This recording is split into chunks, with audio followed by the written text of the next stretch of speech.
Every year, thousands of people across the U.S. border searching for safety, opportunity, and a better life.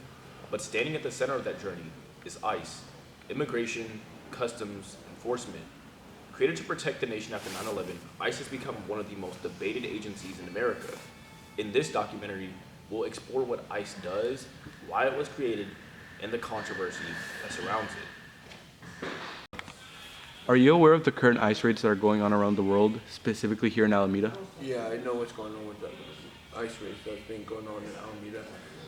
I seen that on social media and the news, and I've been learning about it in my class in the Social Justice Academy, and yeah, What's your opinion on these?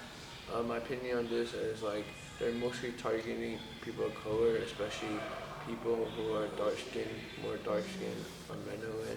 I can't pronounce it, but it's all good. But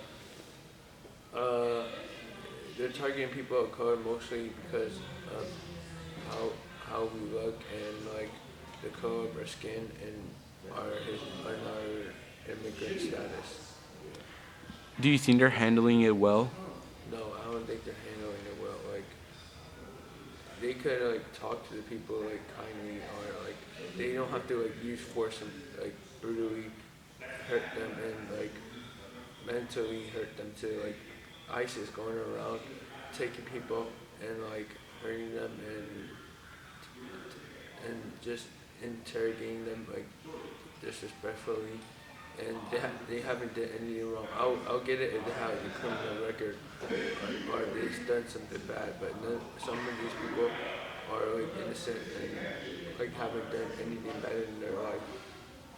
Talking about how to use brute force, I've seen a lot of stuff on social media and the news how they just like tackle people, attack them, they just get them out the cars with no reason to.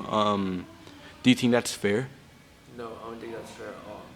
Because like, why are you using force on? If it was a white person and they looked at him, like they wouldn't think anything. Like they wouldn't think he's an immigrant because of his skin. But since you see a person of color, you would think he's an immigrant just because he looks different than you. Like, think about that. All right, thank you. No problem. What do you think is the main reason people immigrate from their native land here to the U.S.? Well, one of the reasons is because they want better lives. Also because people search for better opportunities in this land. For example, education is one of like the important things here.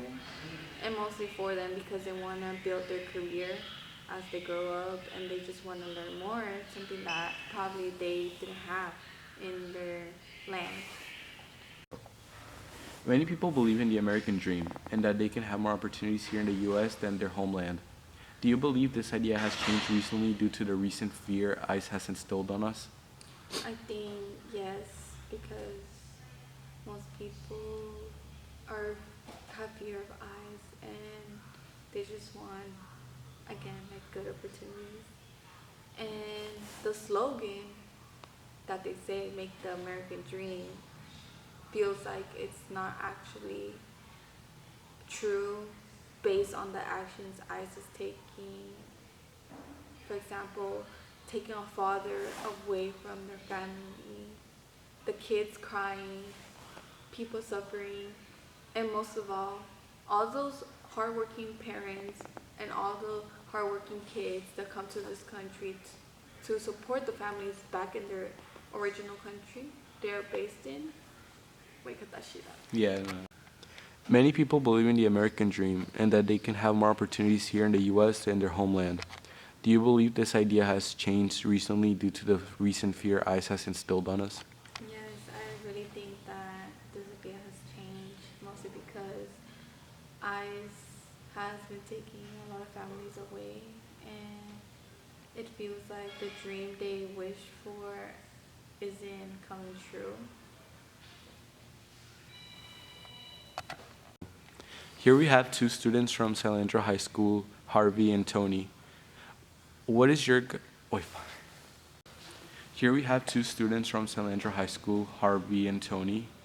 From your guys' perspective, what's your opinion on the recent ICE raids and the way ICE has been handling things, especially here in Alameda?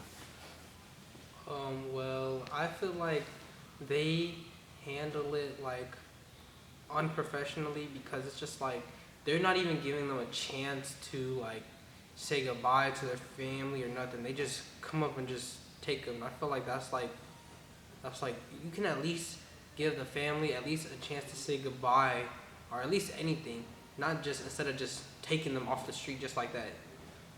Um, I have to agree with what he said. It's very unprofessional from what I've seen on social media. Just them abusing and harassing these family members and just like very aggressive. I just think that it's very unfair. Like what he said, there's no chance of saying goodbye. They're just going straight to, where other illegal immigrants are. It's just very sad. And I mean, to me, it's confusing. Like, everybody deserves a chance. This land is called the land of the freedom, right? So I feel like, yeah, it's just, Yeah, for sure. Especially with how easy it is for everyone to access social media, we can see how they handle things, and especially because they're not even like police or anything. They're like a private organization. They don't have any like video cameras to record themselves, like what they do, and they know they do that so people can like tell them. But unfortunately, they haven't been able to like proceed with lawsuits, especially when they do detain people who are citizens. Do you believe they're unfairly targeting a certain group of people? yes, Yes, in that strongly. type of way. I strongly agree. I would say it's mostly Mexican people. Any people that looks Latino, Latina, all that. It's very strong towards the appearance and ethnicity towards guys. Yeah. Especially because now that Trump is president again, it seemed like, especially ICE, I feel like has been targeting more of the Latinos, yeah, in that area because, like, I feel like it became stronger because it's just like now all of a sudden all of this ICE and immigration stuff is all popping back up because Trump is president, and like he has said, he has made it very known that he does not want any Mexicans or Latinos in the United States of America. Yeah. All right, who am I here with? My name is Blake Green. I teach U.S. history here at San Leandro High School. All right, what is your opinion on the current event? Wait, what does that say? Oh, sorry. Oh, I don't. So what's your name? My name is Blake Green. I teach U.S. history here at San Leandro High School. Okay, I'm gonna ask you a few questions. Sure. So, what's your opinion on the current way ICE is handling things? Do you think it's fair? I'm deeply concerned with the way ICE is operating in the United States right now. I don't think it's fair. There's no due process right now, the way people are being grabbed up off the streets. It looks more like a police state. Right. And I know the Supreme Court recently issued a ruling that allows ICE to basically use racial profiling, and so they don't even need to have what I would consider a reasonable suspicion that somebody's broken the law. They can just base it on their race, ethnicity, and of course they're doing this while they're wearing masks, which tells me that they're ashamed of what they're doing as well. How do you feel about the recent ICE appointment on the Bay Area? I don't think any additional federal forces should ever be sent into a state unless the governor of that state asked for that support. And our governor has not asked for it. As a matter of fact, he's asked them to go back. How do you feel about this? Emotions or thoughts? As a history teacher, it makes me kind of sad because, as any of my U.S. history students hopefully would remember, we've had a lot of bad moments when it comes to America's history in relation to immigration. The Chinese Exclusion Act, for example, and then the way we treated immigrants in the 1920s with immigration restriction around quotas. And a lot of that was done, again, for basically racist reasons. And it seems like we have not yet learned our lesson from history, so that makes me pretty sad. Thank you, You're Mr. very Green. welcome. Hi, we're interviewing. My name is Rafael Gonzalez. I'm a senior in San Andrew High School. How does it feel to be the first generation of... Hi, we're here with... My name is Rafael Gonzalez. I'm a senior in San Andrew High School. I'll ask you a few questions.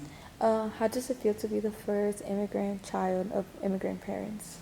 I'm proud of it, honestly. I'm proud of my parents for leaving their country and their family behind, coming to this new country to try and give us a better life. And for my part, I try my best in school so I can like make them proud, exceed their expectations that they have from me, so I myself can have a better life later on when I graduate from college and I can get a good paying job. Do you expect yourself to see your Do you expect yourself to be here with your parents? Not really, because their plans after I graduate from from college is moving back to Mexico because that's where all their families live and they want to sort of like reintegrate back into their life. Sorry. Can we read it? Do you still see yourself with your parents here? Not really, because my parents' plan after I Wait, graduate hold on, from hold on.